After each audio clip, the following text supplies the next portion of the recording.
Hey guys, welcome back to Electrical Car Repair Live. Thank you guys for watching and subscribing to the channel. If you guys have any of the following three vehicles, guys, Fiat 500, Chrysler 200 or Dodge Ram Promaster, guys, with a 2.4 Multiair engine, and you're wondering, okay, is my engine equipped with timing belt or timing chain? Stay with us, guys, and we're going to show you today.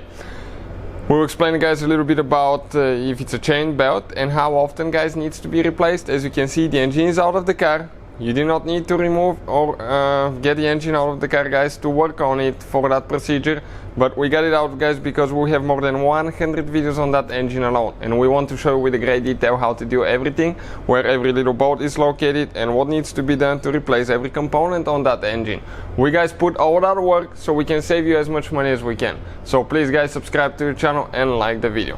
Now, according to the manual, guys, chain or belt, okay, we're going to review in a second, it says that it shouldn't be replaced.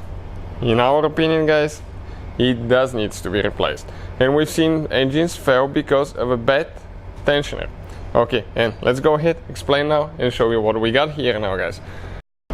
Moment of the truth, guys. Let's pull it out. You guys have, for the 2.4 Multiair engine, guys, you have timing chain.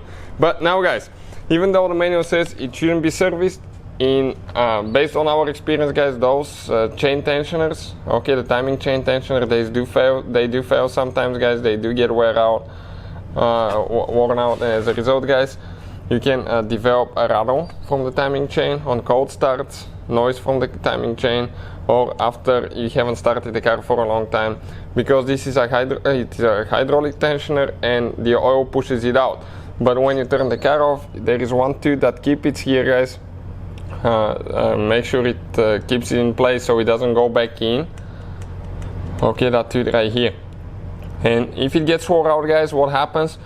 It's going to decompress. Okay, it will be loose, and when you start the car, it will rattle, and you can, guys, jump your timing, and this could be catastrophic because you can hit the pistons and the valves, especially on that engine that has the variable timing controls and all that stuff. It's a really complicated engine. So if you have one of those, guys, okay, we have the video from start to finish that explain what needs to be done to replace the timing chain or the tensioner only. Now, I'll recommend to go the long route, replace chain and tensioner when time comes, and we have a video that discusses how often it needs to be done and what's the reasoning behind that based on our experience. So please, guys, check it out. Hopefully the video will be helpful. Thank you, guys, for watching. Please subscribe to the channel for more videos, and see you guys next time.